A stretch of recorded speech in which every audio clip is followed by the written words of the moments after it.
right, let's dive into an idea that Cal Newport says is maybe the most valuable skill we can have right now: deep work. It's all about how to find your focus superpower in a world that is basically built to distract us. So let me start with a big question for you.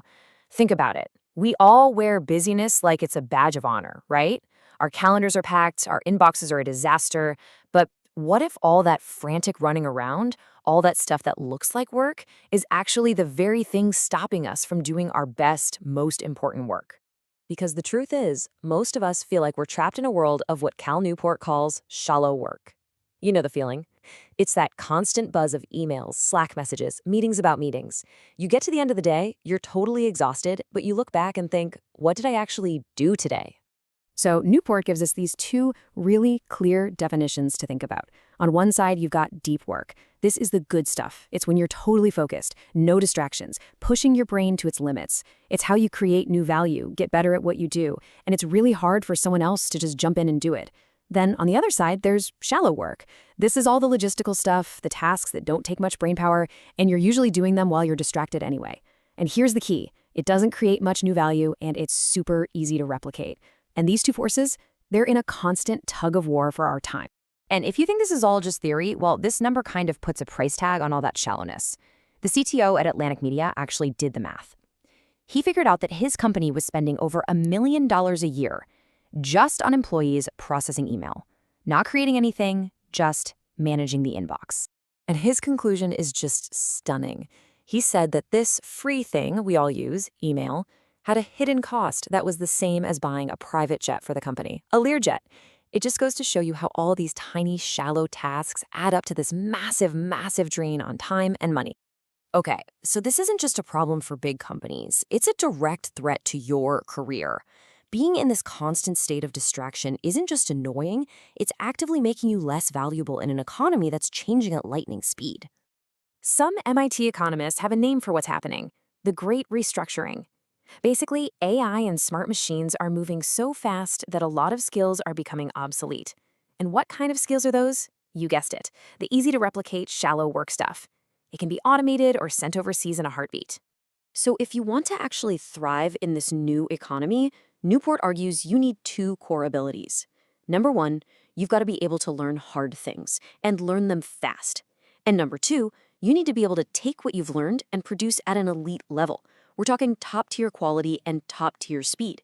These are the skills that robots and AI can't easily replace. So the big question is, how do you build those two skills? The answer is deep work. It's the superpower that lets you do both. And you know what? It's not some new fad. It's the secret sauce behind some of the most brilliant and productive people in history. I mean, look at the famous psychiatrist Carl Jung. He literally built a stone tower, like a personal fortress, just so he could have a private room to think. He was the only one with the key.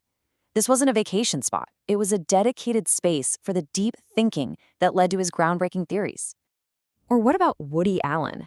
The man's output is just staggering. 44 films in 44 years. How on earth did he do it? By using a manual typewriter. No computer, no internet, no distractions.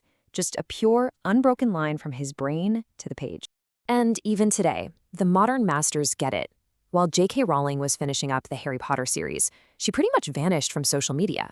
This was her only tweet for a year and a half. She knew that to create a world that would capture the imagination of millions, she had to shut out the distractions of our world. You see the common thread here, right? It's all about intense, unbroken concentration. That is the engine of mastery. In fact, modern psychology has a name for this. It's called deliberate practice. It's the scientifically proven way to get truly great at anything. And it's absolutely impossible to do when your phone is buzzing every 5 minutes.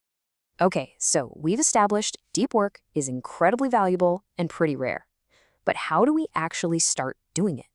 Well, Newport lays out 4 key disciplines we can follow to build this superpower for ourselves. First up, you have to schedule it. Seriously, treat deep work like it's your most important meeting of the day.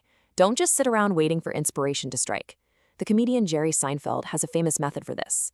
To build his writing habit, he got a big calendar and put a giant red X over every single day he wrote jokes. And he said, your only job is to not break the chain. It's about building a rhythm. Number 2, make grand gestures. This sounds dramatic, but it's about signaling to your own brain that what you're doing is incredibly important. J.K. Rowling didn't just go to a library. She checked into a 5-star hotel to finish Harry Potter. There's another story about an entrepreneur, Peter Shankman, who had a book deadline. So what did he do? He booked a round-trip, business-class flight to Tokyo just so he could write distraction-free for 30 hours straight.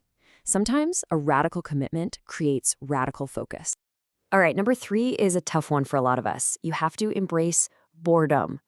Think about it. If you feel every single idle moment, waiting for coffee, walking to your car, by pulling out your phone, you're training your brain to need constant stimulation.